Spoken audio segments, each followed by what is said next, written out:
Okay, hi everyone.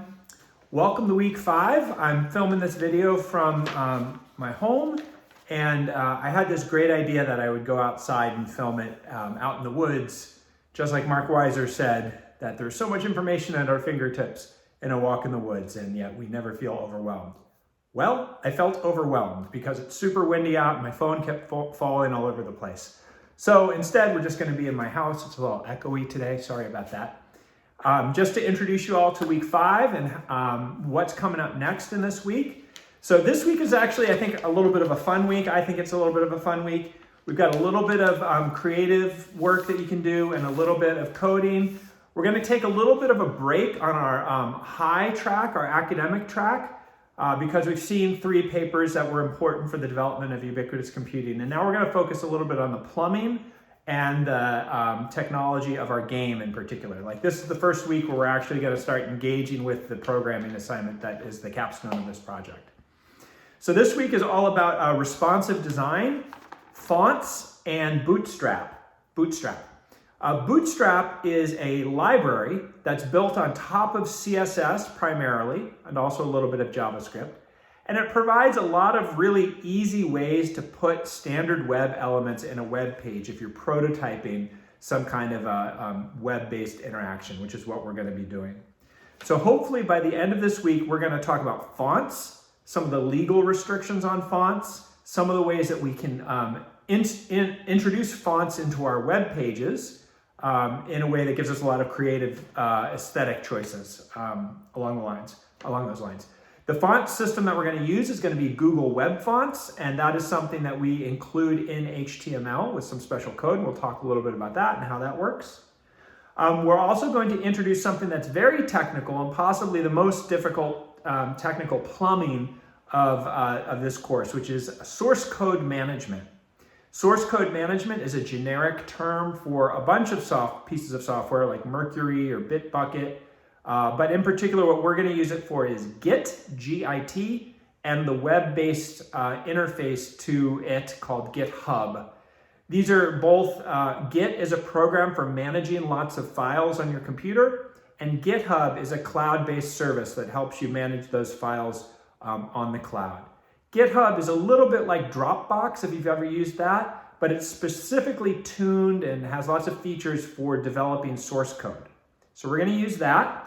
And we're going to learn how to do that. And so you're going to get a beginner's level of familiarity with the program Git, with the web application GitHub, and with the local program that you run on your own computer called SourceTree, which is a very common application for working with Git on your local computer instead of on the cloud. All right, that's going to be source code management, that's going to be fonts, and then we're also going to introduce responsive design. And what responsive design is a term that was used to describe a way of developing a website so that you can design just one file that works on multiple different devices and multiple different orientations. So you design one HTML file that will lay out well, whether it's portrait or landscape, whether you're on a tablet or a phone or a desktop. There are some tricks that we use with the Bootstrap system so that your website can work well on all those different platforms. And it's called responsive because it's responsive to the device and responsive to the orientation of the device. So we're going to do a little bit of that using the Bootstrap library, and then we're going to give you a chance to demonstrate that. So for the assignments this week we're going to demonstrate the use of Google Fonts. So you're going to build a website that builds off of what you've already got in GitHub and Heroku to demonstrate Google Fonts.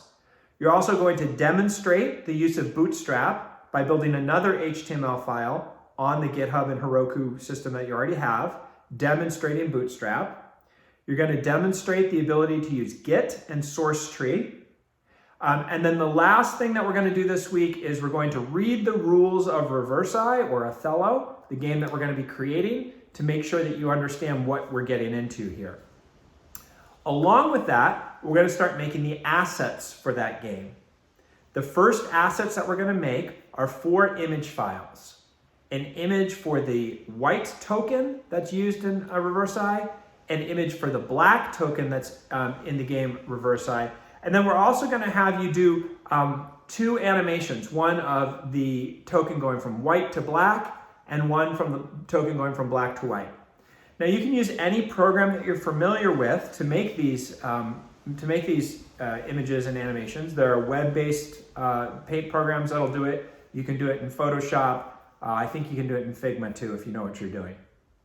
The trick is it has to be 64 pixels by 64 pixels because in the design of our website, we're relying on that. The other thing is it has to be a GIF file, GIF. Those files are a particular kind of file that support animation in the way that we want to be able to use. Okay, so just to summarize, we're doing fonts, we're doing responsive design, we're doing bootstrap, we're doing the rules to reverse-eye, and we're making 4 images.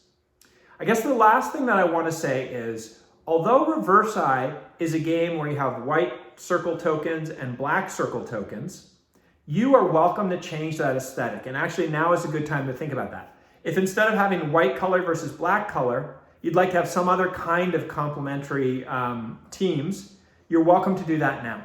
You start with that now. Just make sure that you keep in mind which token is a substitute for white and which token is a substitute for black. Because in the code, we're going to still refer to them as white and black, even though it might be cats versus dogs, or hot dogs versus hamburgers, or any number of things that you might want to do. So think about what you might want to do in that regard. This isn't your last opportunity, so if you just want to do vanilla white and black tokens, that's fine, and you can have a chance to update that in the future. Okay, in terms of the course logistics, not seeing any problems across the board. It seems like most people were able to get their GitHub student pack issues solved. I've worked with a few of you on some questions that you had related to some of the quizzes that were given out. That's great. I enjoy teaching, even if it's on Slack. And just a reminder from our TAs that they've got office hours and be happy to work with you if you want to sign up with them. Their calendar for signing up on them is in the Getting Started. I think it's in the Get Started module. It's in the first module of the class. Reach out on Slack if you've got any problems. Hope everything is going okay. This is mostly a fun week, provided you can get working. So, great. I will see you online. Talk to you soon.